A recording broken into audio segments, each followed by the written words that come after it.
Hello guys, तो आज ही हमारा नेक्स्ट लेक्चर है। इस पे हम देखने वाले हैं डिफरेंस सी प्लस प्लस का और जावा का।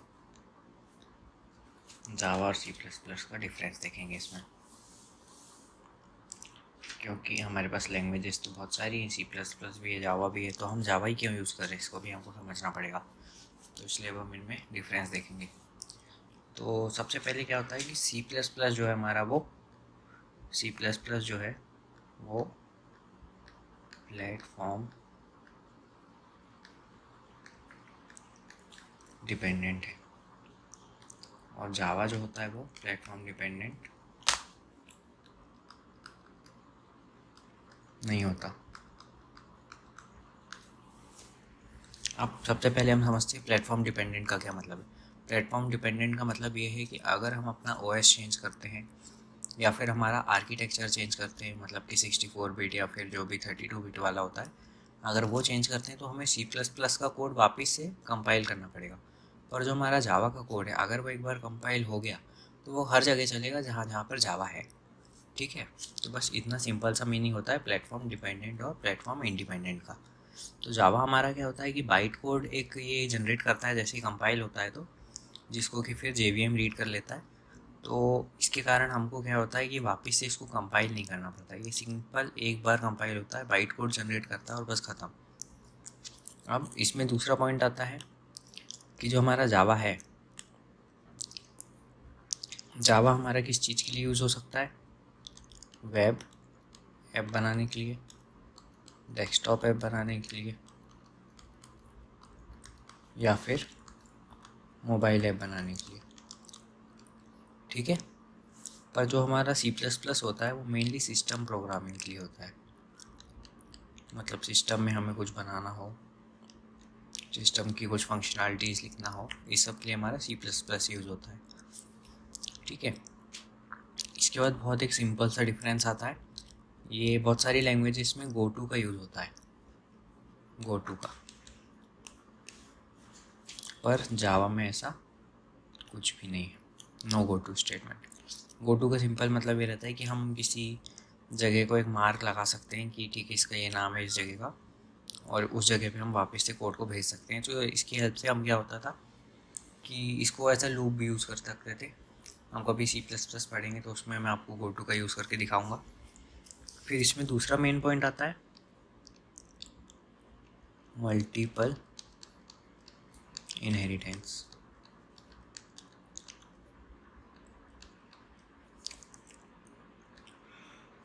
ठीक है, तो multiple inheritance, C plus plus जो है हमारा वो मल्टीपल इनहेरिटेंस को सपोर्ट करता है, जबकि जो जावा है वो नो मल्टीपल इनहेरिटेंस।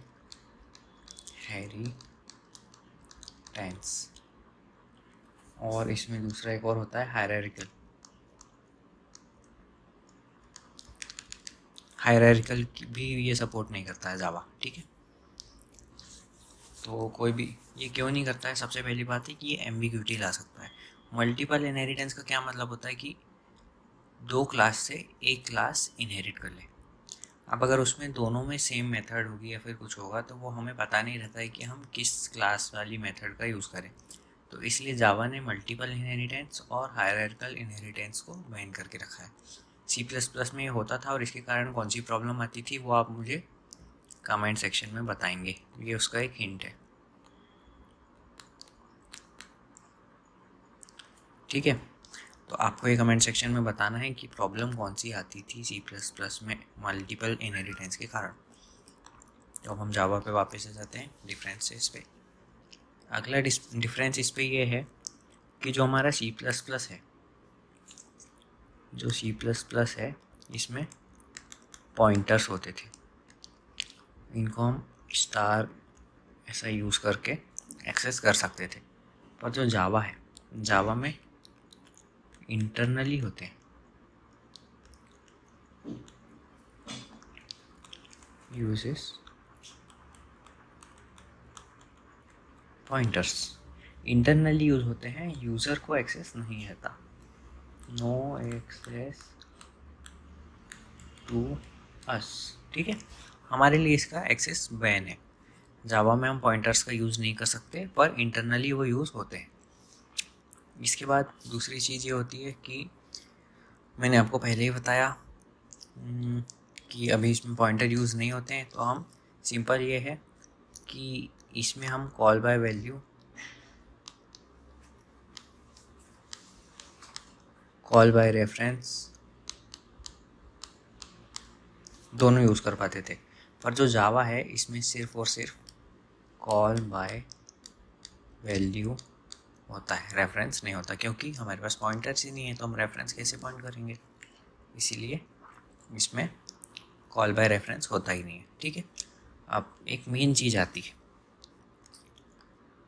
C++ में थ्रेड सपोर्ट नहीं था।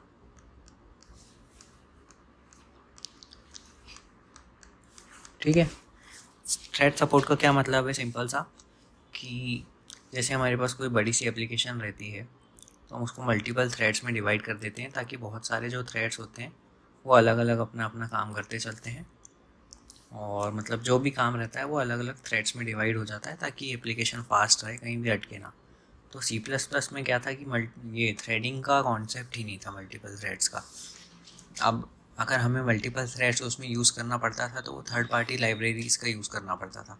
पर जावा में क्या है कि थ्रेड सपोर्टेड है, इनबिल्ट इसमें जावा में दे दिया है, तो हम इससे मल्टी थ्रेडिंग कर सकते हैं, ठीक है। उसके बाद हम अगर देखें तो जो हमारा C++ है वो हमारा ऑब्जेक्ट ओरिएंटेड लैंग्वेज।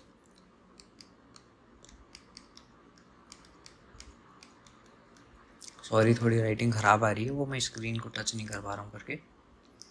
तो C++ जो है हमारा वो ऑब्जेक्ट ओरिएंटेड है, पर जो हमारा जावा होता है इसको सब लोग पार्शियली ऑब्जेक्ट ओरिएंटेड बोलते हैं।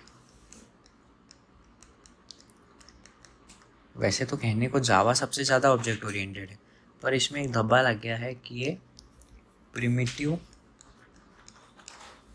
डेटा टाइप्स का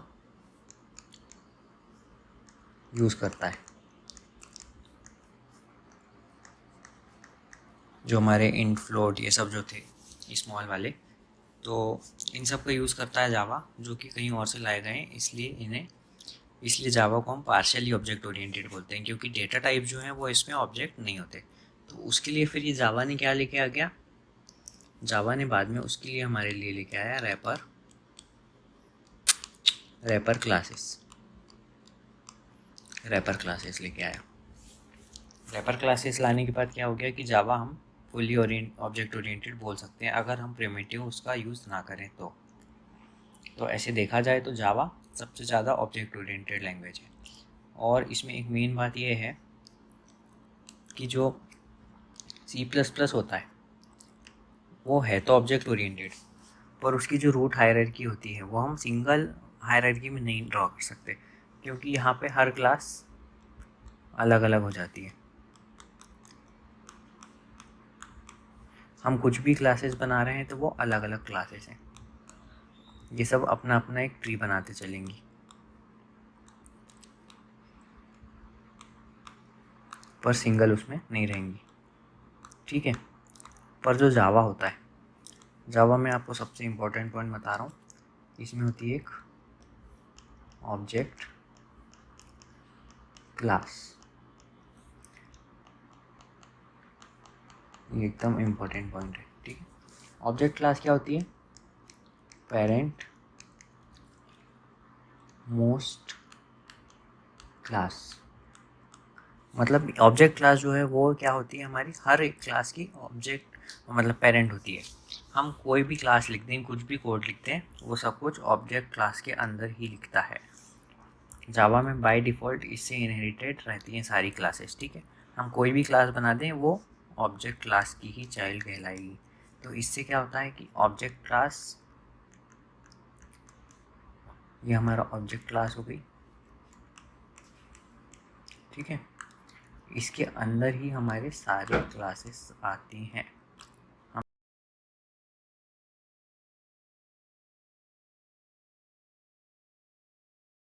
सिंगल रूट हायरार्की हमको इससे मिल जाती है।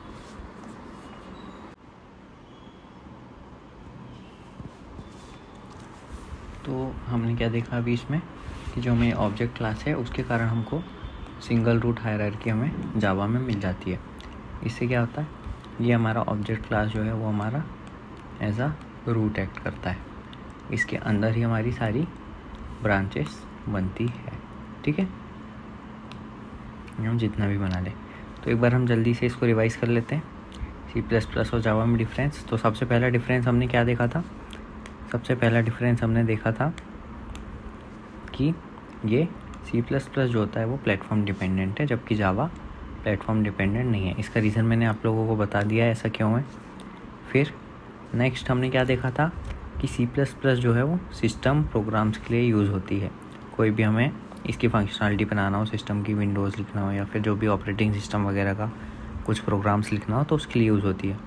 पर यहाँ पे हमारी जावा जो है वो हमारे मेन चीज़ों के लिए यूज़ होती है जो भी हम डेली लाइफ में यूज़ करते हैं, जैसे कि websites, desktop application, mobile applications या फिर कोई माइक्रो एप्लीकेशंस रहती हैं उनके लिए तो हम जावा यूज़ करते हैं।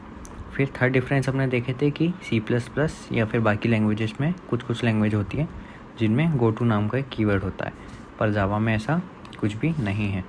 ठीक है, फिर C++ में हमने देखा कि मल्टीपल इनहेरिटेंस सपोर्ट करता है, जिसके कारण कि कुछ प्रॉब्लम आती है जो कि आप कमेंट सेक्शन में बताएंगे और बाद में मैं आपको भी आंसर बता दूंगा कि क्या सही आंसर है। मुझे याद है मैंने आपको हिंट दे चुका हूँ। ये डायग्राम जो बना हुआ है ये आपका हिंट है, आपको पता लगाना है कि क्या प्रॉब्लम आती है।